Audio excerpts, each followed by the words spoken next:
Hello Taurus, Sun, Moon Rising and Venus signs. Kamusta kayo? Sana po'y nasa mabuti kayong kalagayan. Welcome back po sa Star Tarot. Kung bago kayo rito, welcome din kayo. Thank you sa inyong support. I truly appreciate it. God bless you all. Taurus, paunang mensahe ninyo for today ay commitment. Commitment is indicated around love or business. It will make you feel better. Ayan, so siguro ang iba sa inyo magkakaroon ng pagle-level up ng inyong relationship sa ngayon. Maaari din ang iba sa inyo naman from ligawan, maaari ngayon officially papasok na kayo sa romantic relationship, no? So posibleng ganun din ang ganap dyan. Or kung wala naman sa love life, no, around love life, yung commitment na to, that could be a business partnership na papasukin ninyo. So good luck to that.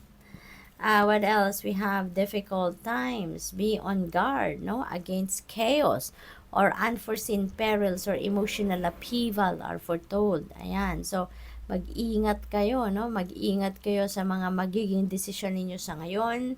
Be careful with your decisions. Be careful with the people that you are dealing with, sa mga taong nakakausap ninyo sa ngayon. Mag-iingat kayo na hindi kayo magtitiwala agad-agad, no? At hindi kayo mag-jump into conclusion agad-agad, no? Or jump into a decision na hindi ninyo pinag-isipan, hindi ninyo pinagdiskartehan, hindi kayo nag-research yung ganon, okay? Kasi you never know, 'di ba? Ang pagkakamali minsan hindi na natin nababawi, 'di ba? So, habang may panahon kayo na mag-isip-isip, magmuni-muni, ay gawin na ninyo. Communication, a reunion could bring love or rekindling of friendship. Ayan, so mayroong reunion na magaganap. Maaaring yung reunion na yan, napupuntahan ninyo, could bring love.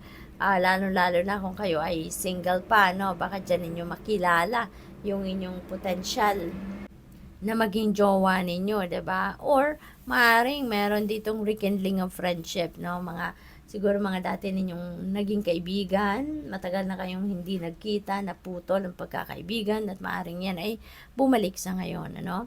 Lucky win seems likely, so meron ding swerte pagdating sa pera, kasi maaring may panalo kayo dito sa mga game of chance, sa mga raffle, ganon, ano? Baka manalo na kayo sa lottery, ganon.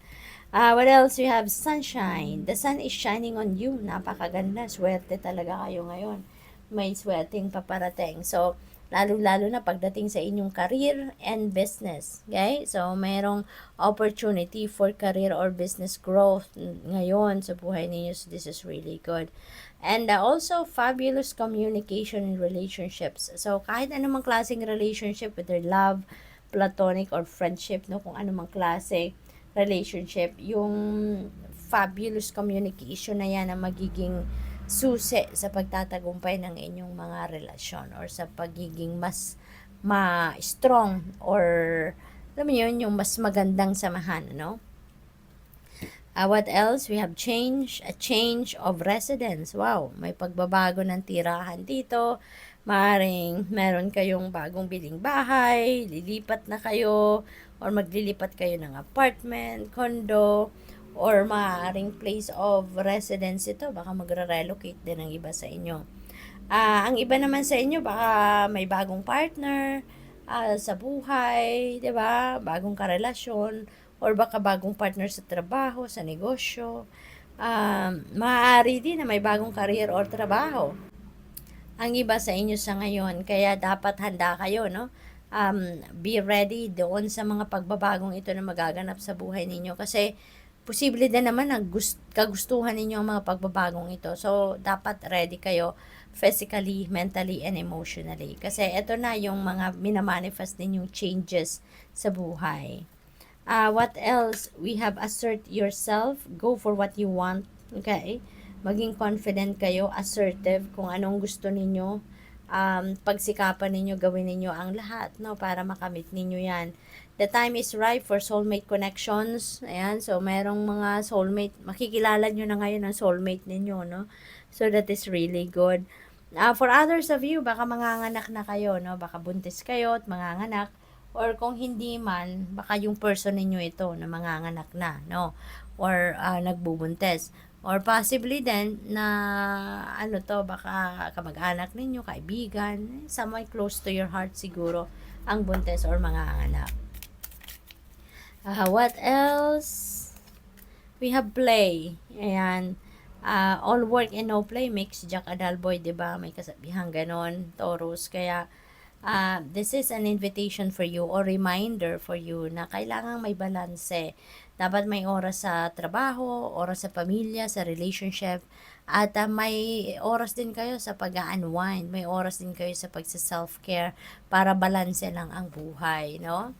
What else? We have beginnings. Ayan, maraming bagay itong magsisimula. Beginnings marami-rami. So, iba't ibang parte ng buhay ninyo siguro dito magkakaroon ng pagbabago talaga. Kaya may mga new beginning energies kayo. Transform, rise above any situation. Wow, so maganda to, no? And become the best version of you. So, maaaring meron kayong problematic situation dito na pagtatagumpayan nyo na. Maaaring merong difficult times na pinagdaanan kayo in the past or recently, and you'd be able to manage to rise above that. Mapagtatagumpayan nyo na yan, mababago nyo na yan for the better.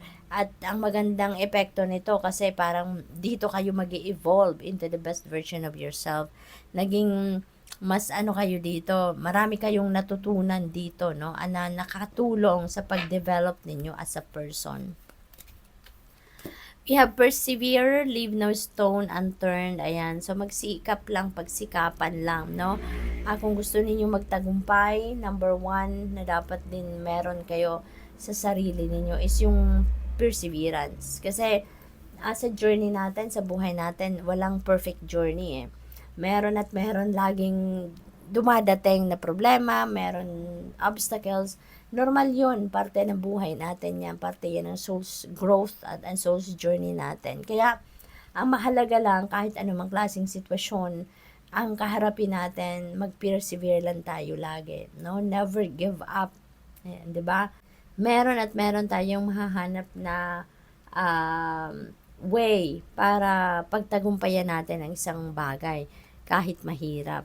Surprises, may mga surprise ang dadating, no? Hindi natin alam kung ano yun, kaya nga surpresa, pero that is exciting, no? That's going to be exciting, lalong-lalo na meron tayong new beginnings energy dito, Taurus. Kaya maaaring mga surpresa na yan that could be linked to various opportunities, no, sa iba't ibang parte ng buhay ninyo. So, congrats and good luck. Thank you for watching. Love and light. Namaste.